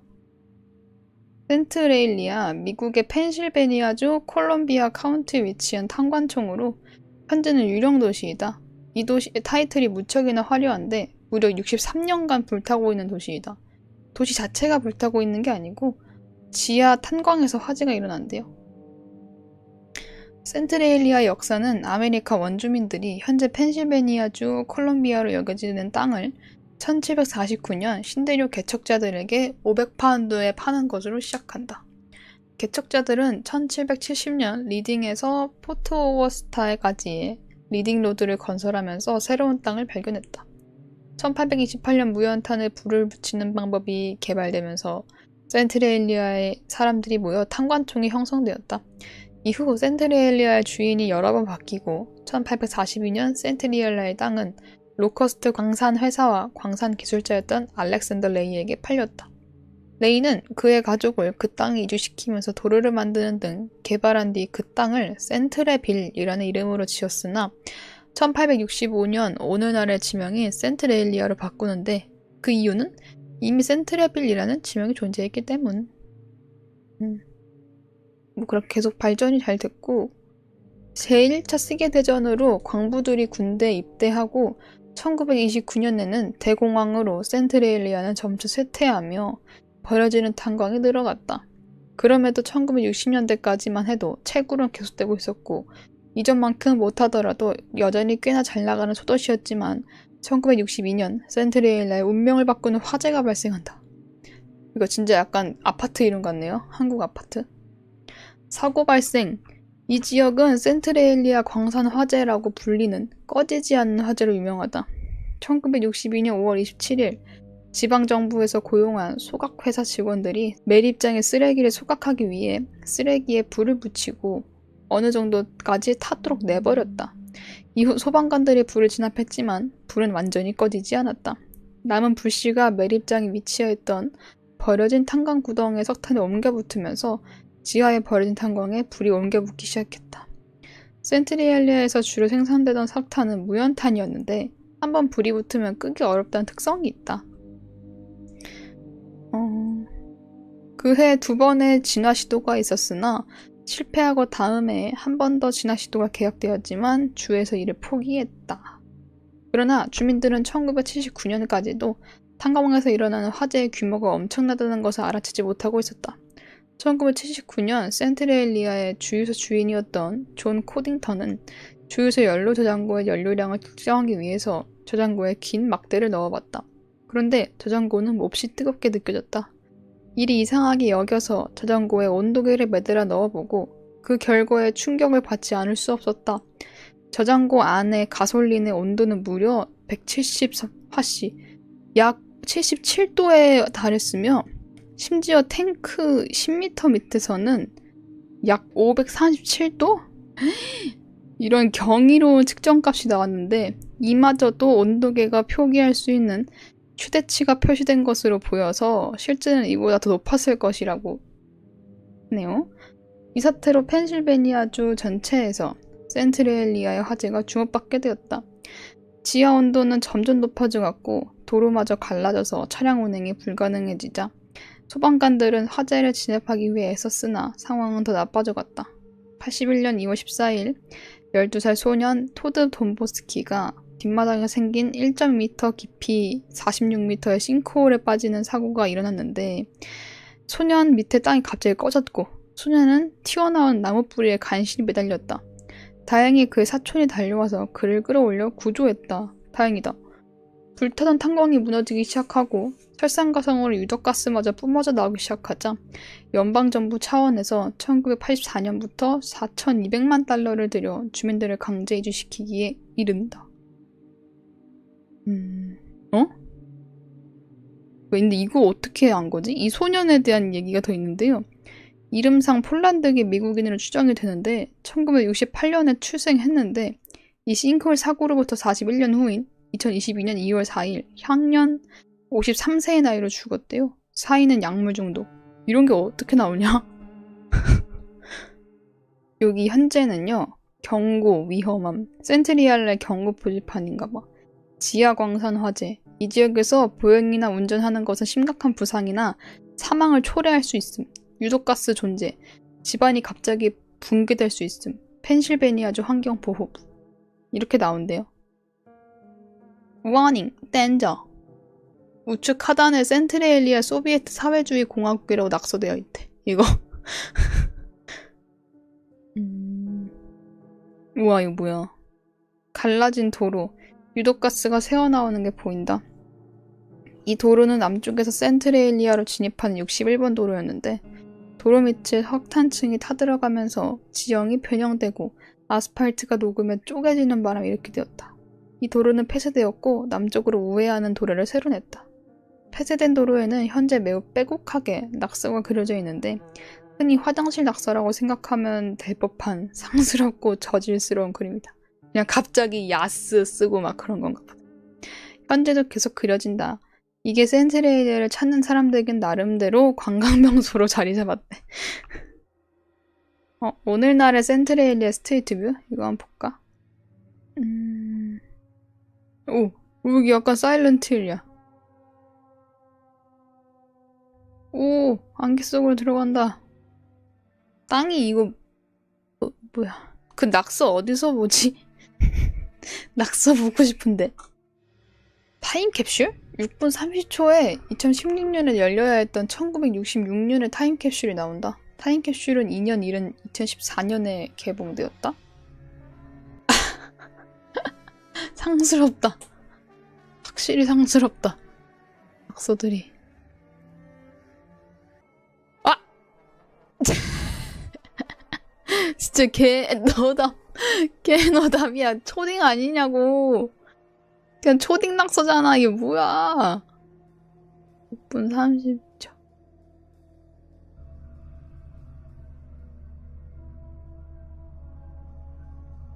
이거였다는 건가 보네.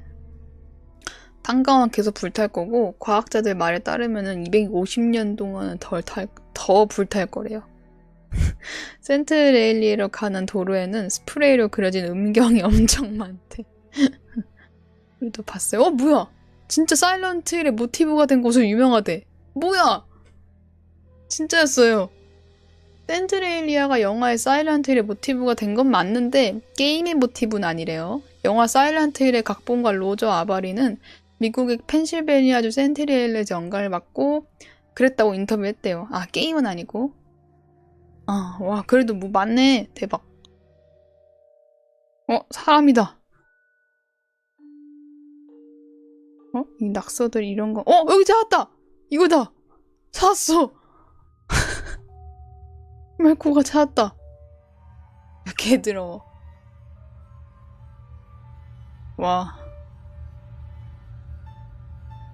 얘기는 뭣도 모르고 왔어. 여기가 끝인가 보다. 아, 그러네. 오케이. 알았습니다. 그러네, 이게 끝이네. 이 새길로 들어갔구나, 우리가. 오케이. 낙서로드. 다시 살인사건으로 가야 돼요. 아, 이거. 그래, 이거. 이거 대박인데, 이거 뭐냐면은, 일단은 똥맛 언데드님이 추천해주셨고, 이게 알레한드라 이코추브 살인사건이라는 건데, 내가 이분이 올린 걸 좀 읽는데, 그거였어요. 여러분 그거 알아요? 팩맨 우먼? 검색하면 안 될 검색어 그런 거 있죠? 거기에 있는 그런 건데? 절검단 그런 거거든? 일단 들어가 볼게요. 알레한드라 이코추브 살인사건. 과테말라 치색에서 일어난 살인사건이다. 범인인 마리오 투투 이칼, 이하 이칼은 피해자 알레한드라 이코추부, 이하 추부가 자신의 여동생의 집에서 텔레비전을 보고 온다 했지만 추부의 불륜 장면을 목격하고 결국 이칼은 이성의 끈을 놓아버렸다. 오후 8시 반경, 이칼은 마체테로 침대에 누워있던 추부의 앞면을 반으로 가르고 손과 발을 잘랐다.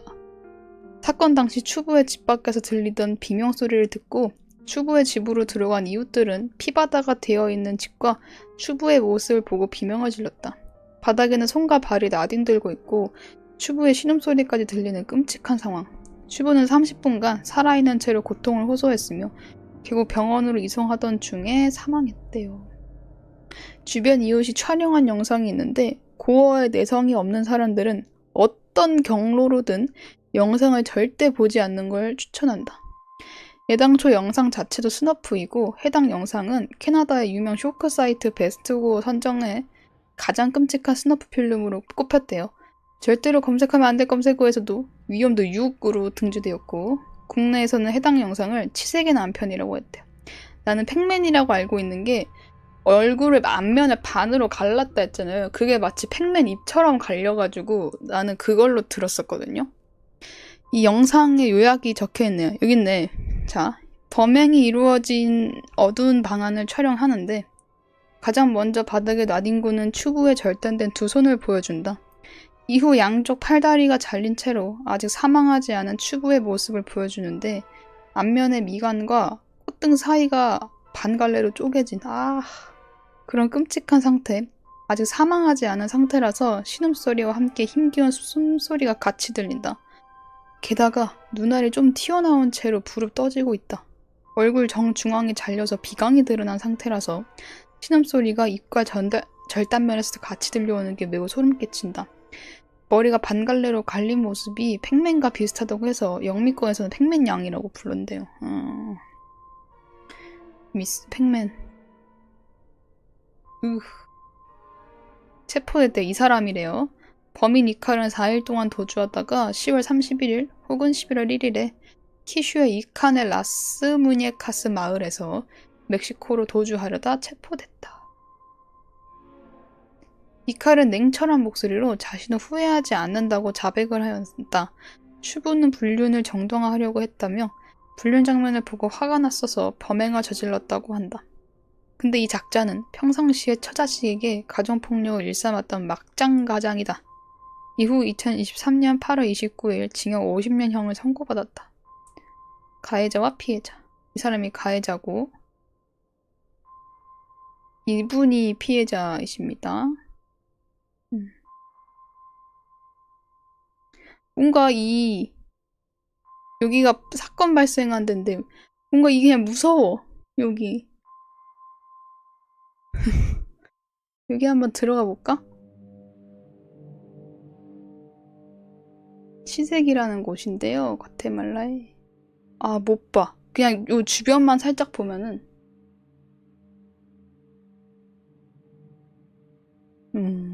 이런 느낌. 저쪽으로는 못 가네요.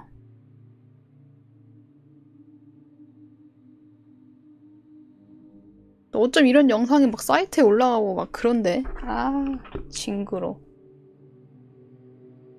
그러면은 이거 지금 이거 링크 누르면은 대충 볼 수 있다는 거 아니에요? 대충 모자이크 된 걸로 보이는 건 아니야? 난 누르진 않을게요. 난 이거 안 눌러 이제. 유튜브에 직링을 올린 게 있어요? 아, 바로 갈 수 있는 링크를 올린 게 있다고? 그 뭐 댓글에? 싫어. 기사 아닐까요? 난 근데 못 누르겠어. 여기 뭐라 돼? 비디오? 오리지널 비디오라고 적혀있는데 여기 링크? 오리지널 비디오 미스 팩맨 페이스 스플릿 트위터. 아, 트위터인가 이거? 마지막에 트위터라 적혀있는데? 자, 이거는 뭐야? 이거는 어느 사이트인지 모르겠는데 이거는 뭔지 모르겠다. 난 안 눌러. 그럼 이제 살인사건 이제 그만 읽고 요거 한번 읽어보. 이거를 마무리를 할까? 슈퍼말랑 아저씨님이 추천해주신 국산 괴담이래요. 세상에서 제일 맛있는 음식은 무엇인가? 슈말코 옛날 거 라이브 보다가 가발 쓴 마네킹이 장롱 위에 있는 사진 보고 그 사진 원래 괴담 궁금해서 찾다가 웬 괴담 블로그에서 발견해서 잠시 구경하다 가져왔어요. 좀 유치하긴 하지만 그냥 그런 맛에 보는 괴담이에요. 읽어봅시다. 세상에 제일 맛있는 음식은 무엇인가? 이 질문을 들은 당신은 자신이 좋아하는 음식을 떠올렸을 것이다. 하지만 그건 정답이 아니다. 일단 정답은 인육이다. 아, 이거 옛날 글이라 했죠? 옛날 글이지? 아니, 너무 옛날 글 같아서. 일단 이 글을 읽고 있는 당신이 사람이라면 말이지. 당연히 의아할 것이다. 당신은 인육이란 단어를 보고 혐오감을 내지는 구토감을 느꼈을 테지? 아니, 너 장난감 살인마 장난감 박스 살인마랑 저기 미스 팩맨 문서 읽고 와라. 뒤진다. 우리 지금 비위 수치 찍고 최상을 찍고 왔는데 너 모르지? 하지만 생각해봐라. 애초에 맛있는 음식에서 맛있다는 감각이 뭘까? 바로 몸에 필요한 영양소가 들어있는 거 섭취했을 때 느끼는 감각이다. 뒤진대 얘 보고. 너무해.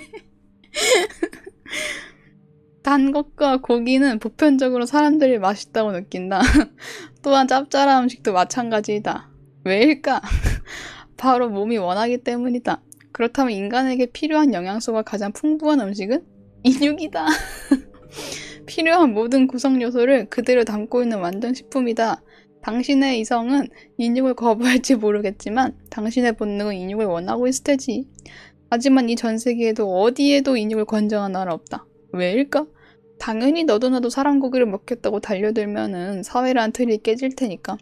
사람이 서로 먹고 먹히는 야생 같은 사회에서 내가 인육을 먹으면은 다른 사람도 나를 먹고 싶어지지 않겠는가?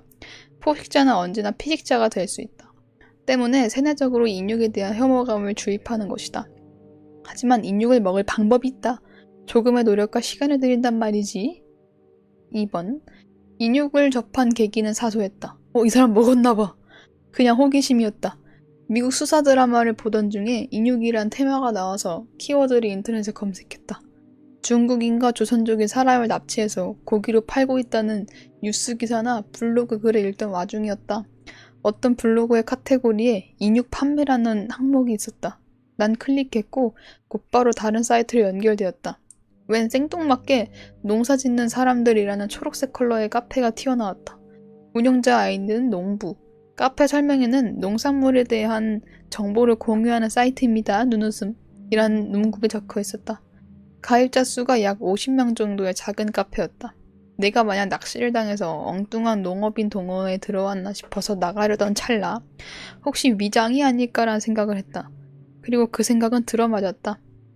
농산물 동호회라는 카페에 농산물에 대한 정보는 없고 온통 후기글밖에 없었기 때문이다. 게시물은 정보 비공개였지만 제목은 읽어볼 수 있었다. 택배 잘 받았습니다. 이번에도 육질이 좋네요. 잘 먹었습니다. 좀 싸게 사고 싶은데 안 되나요? 다음에도 기대하겠습니다. A급은 왜 안 파나요? 한 번도 못 본 것 같은데. 왜 농산물 사이트에 육질이 좋냐는 글이 있는가 말이다. 그래, 농가에서 키운 돼지나 닭 같은 걸 거래했을 수도 있다. 하지만 이번에도란 단어가 어째서인지 수상하고 찝찝하기 그지없었다. 난 가입 신청을 눌렀지만 이곳은 신청 후에 허가를 받아야 하는 방식이었다. 신청하면서 전화번호, 주소와 함께 카페지기에게 하고 싶은 말을 쓰는 란이 있었는데 난 거기에 그렇게 적었다. 여기 인육 거래하는 카페 맞죠? 꼭 먹어보고 싶습니다. 가입 허가 부탁드립니다. 그날 새벽 바로 가입 허가가 났다. 우리 카페는 이렇게 적고 가입하면 안 돼요. 그냥 가입하세요. 자, 가입 후에 확인한 카페의 규칙은 이러했다. 1번, 신규 가입 회원은 새싹 등급이다. 2번, 등급은 새싹, 모, 벼 순으로 택배라는 것을 구매한 금액에 따라 올라간다. 3번, 벼 등급은 아이디가 정지되고 다른 카페로 옮겨진다. 헉! 뭐지? 이 사람이 인육이 되는 거 아니야? 택배란 것은 겉으로 보기엔 농산물 택배이다. 설명에는 유기농으로 재배해서 항암 효과와 항산화효 효과, 효소가 풍부한 신토부리 우리 잡곡이라 적혀 있었다. 의아한 거는 잡곡의 A, B, C 등급으로 나뉘어져 있었다. 곡물에 사용하는 등급은 아니지 않나? 내가 알기론 농산물은 보통 상급, 특급 이렇게 나눈다. 최소한 쌀을 사면서 A급이라 붙은 거 못 봤다. 명색이 농산물 카페가 등급을 잘못 표기했나? 내가 잘못 알았을 수도 있고. 가격은 등급에 따라서 2배씩 뛴다는 모양이고 C급이 1kg에 10만원이라고 한다. 아무리 그래도 1kg당 10에서 40만원 하는 건 말이 안 되지 않나? 아니, 사람이잖아. 당연히 이 정도는 하지. 또한 택배를 5번 구매할 때마다 등급이 하나씩 올라간다고 한다. 카페를 살펴보니 실질적으로 활동하는 회원은 5명 안팎인 것 같다. 벼 등급부터는 더 좋은 고기를 더 싸게 구매할 수 있는 비밀 카페에 가입 자격을 얻는다는 것 같은데 그게 공지에 언급되어 있진 않다. 대부분 등급이 올라가서 다른 카페로 옮긴 모양이다. 공지, 농산물 공동구매 신청하실 분 이쪽으로. 공지글을 눌러보니 상품에 대한 사진과 쌀포대 사진이었대요. 입금할 계좌, 그리고 B등급 1kg당 20만원이라는 정식 나간 수준의 가격이 적혀있었다. 아니, 당연한 거 아니야? 이 부분에서 나는 어찌해야 할지 고민했다. 하지만 인육에 대한 호기심과 혹시 손해보는 기분이면은 경찰에 신고하면 되겠지라는 생각으로 1kg를 구매했다. 택배는 이틀 후에 도착했는데 품목에는 곡물이라고 적혀있었다. 하지만 포장을 뜯어보니 하얀색 스티로폼 박스에 아이스팩과 냉동된 고기가 담겨있었다. 포장지 안쪽에는 되도록 강한 양념은 사용하지 마시고 소금을 쳐서 살짝 구워내십시오. 라 적혀있었다. 내 추측은 맞은 모양이다. 나는 이걸 경찰서에 들고 갈지 내가 먹을지 고민했다. 일단 20만원이란 돈이 아까우니 맛이나 보자 라 생각해서 포장을 뜯고 3분의 1 정도를 떼었다가 해동시켰다. 살짝 달군 프라이팬에 고기를 얹고 소금만 살짝 쳐서 구워냈다. 고기를 구우면서 든 생각은 지금까지 먹었던 어떤 고기보다 향이 강렬했던 것이다. 그리고 고기를 한 점 먹고 난 뒤 남은 고기를 전부 해동시켰다. 엄청 맛있었나 보다. 처음에 산 1kg를 다 먹고 나니 다 먹었어. 경찰에 신고할까 했는데 다 먹어버렸어. 1kg. 다음 판매는 일주일 후였다. 나는 그 일주일이 1년처럼 느껴졌다. 기다리는 동안 다른 곡은 입에 대지도 못했다. 처음 먹어본 인육의 맛이 너무나 강렬했던 것이다. 비싼 한우 등심을 사서 구워봐도 냄새는 누릿했고 맛은 느끼했으며 식감은 질겼다. 인육이 필요해. 그렇게 길고 길었던 일주일이 지나고 난 적금을 깨서 B등급 10kg를 구매했다. 200만 원을 쓴 것이다. 어쩔 수가 없다. 한번 맛을 보고 나니 계속 먹고 싶었다. 일하면서도 계속 고기 생각밖에 나지 않았다. 점심으로 나온 제육볶음은 손도 안 대고 퇴근 시간이 되자 바로 집으로 달려왔다. 그리고 문 앞에 놓여있는 택배 상자를 불이 나게 챙겨 집으로 들어왔다. 그리고 바로 두덩이를 해동. 이걸 먹으면서 신기했던 것은 고기만 먹어도 전혀 느끼하거나 물리지 않다는 것이다. 양념을 안 하고 소금만 쳐서 구워도, 아니 소금을 안 쳐도 괜찮다. 채소나 소스 등을 안 곁들여도 맥주와 콜라나 같이 안 먹어도 괜찮다. 그 자체로도 완벽하다. 한 덩이를 구워서 먹기 시작하면은 배가 불러서 터질 때까지 먹게 된다.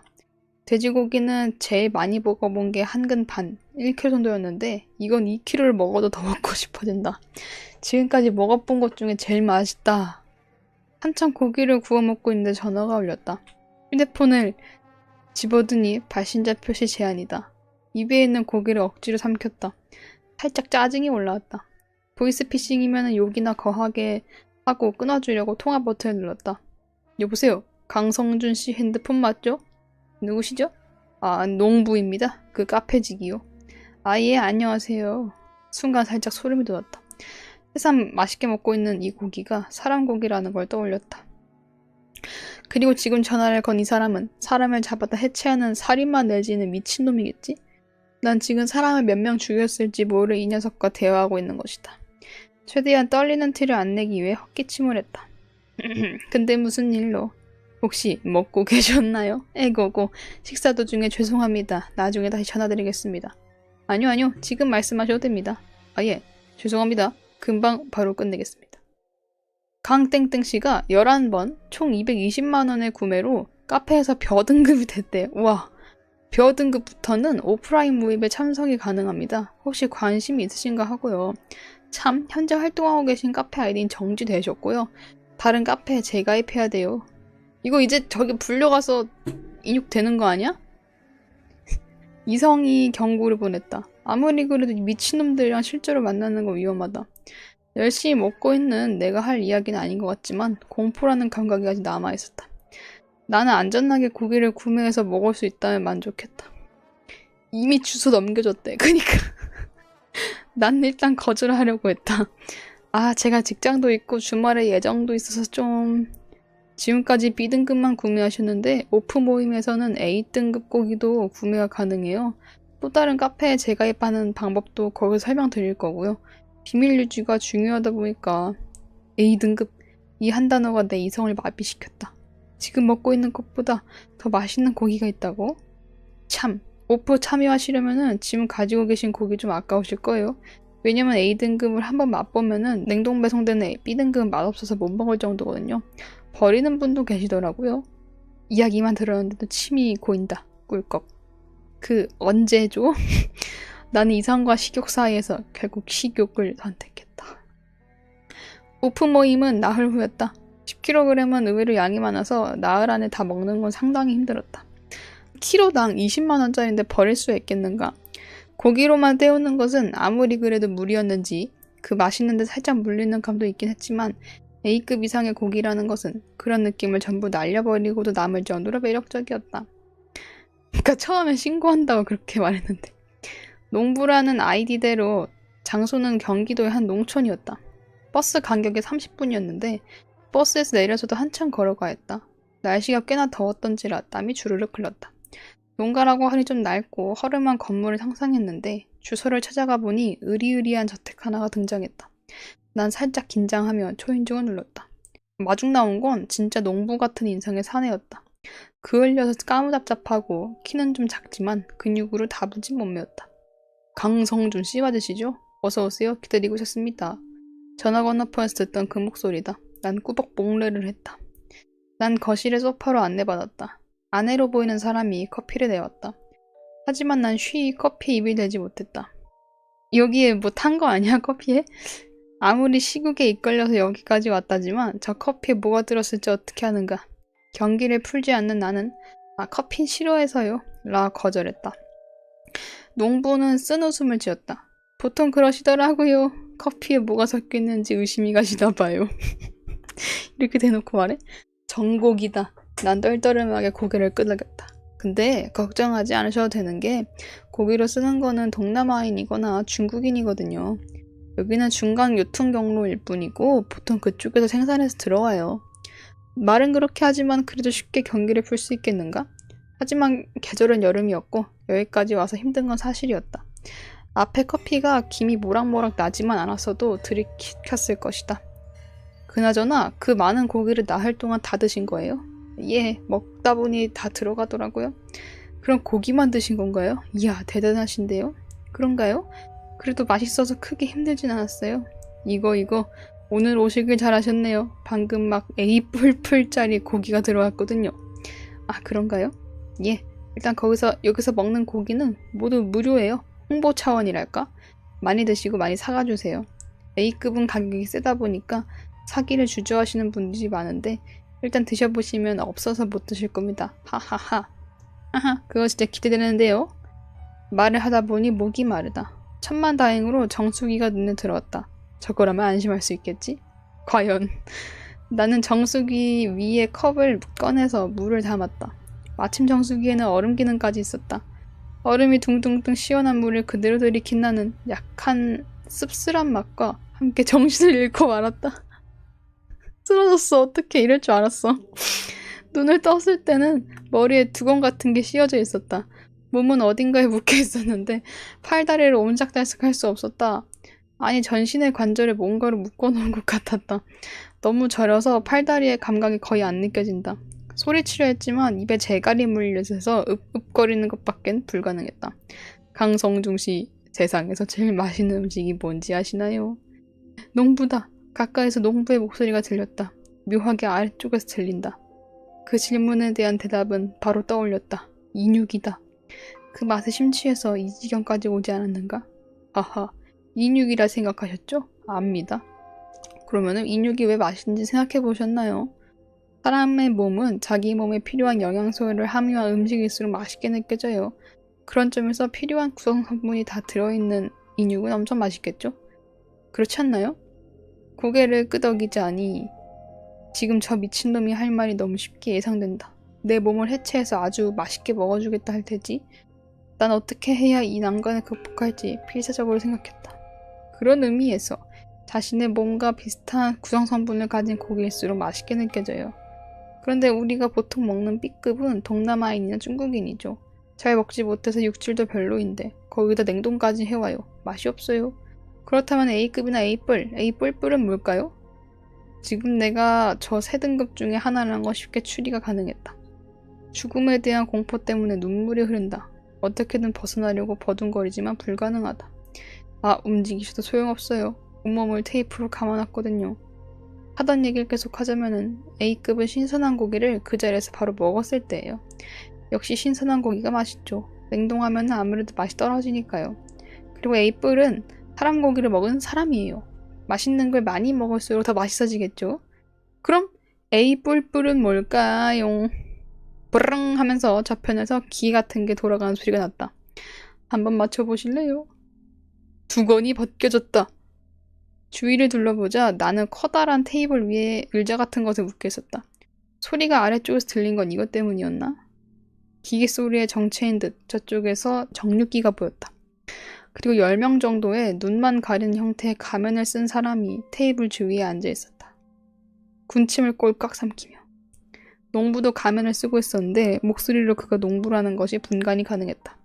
농부가 손을 뻗어 재갈을 벗겼다. 살려주세요, 살려주세요. 뭘 원하는 거예요? 돈 다 드릴 테니까. 아하하. 사실 성준 씨는 여기 테이블 위가 아니라 아래에 앉아서 됐었는데요. 원래 그 자리엔 다른 중국인이 앉아 있었을 거였거든요. 근데 그 10kg를 다 드셨다고 하니까 설마 그걸 다 드셨을 줄은. A뿔급 중에서도 특급인데 놓칠 수 없죠. 사실 다 버렸어요. 고기만 먹으니까 물려서 다 버렸다고요. 제발. 왜요? 먹는 건 좋아도 먹히는 건 싫은가요? 나는 눈물이 뚝뚝 흘렸다. 애초에 인육 같은 거 손대는 게 아니었는데. 그건 그렇고 A 뿔뿔급 뭘까요? 이왕 이렇게 된 거 한번 맞춰보시겠어요? 알 것 같다. 근데 대답할 수가 없다. 대답하면 바로 진행해버리겠지? 아까부터 저놈이 방금 말했지 않았는가? 자기 몸이랑 비슷한 구성 성분일수록 맛있다고. 눈치채셨나요? A 뿔뿔급은 바로 자기 자신의 고기예요. 극상의 맛이죠. 사실 여기 모인 사람들은 A뿔밖에 맛보지 못할 거예요. 성준 씨만 특별히 A뿔뿔급을 맛보게 할게요. 먹고 죽은 귀신이 때깔도 좋다는데 사용하지 마세요. 참, 죄송하지만 마취는 못 해드려요. 약이 들어가면 고기가 쓰거든요. 혹시 혀 깨무시면 안 되니까 제가를 다시 물려드릴게요. 제발 10이라도 팔아서 다시 제갈이 물려지고 두건이 씌워졌다. 찌찌직. 털이 뽑히는 따끔한 감각과 함께 오른쪽 다리에 테이프가 떼어지고 여러 명이 내 다리를 붙잡고 눌렀다. 그리고 기계 소리와 함께 정육이 시작되었다. 여기까지네요. 헐. 그럼 산채로 잘리고 그거를 먹이는겨? 이걸 싫어하냐고요? 싫어하지.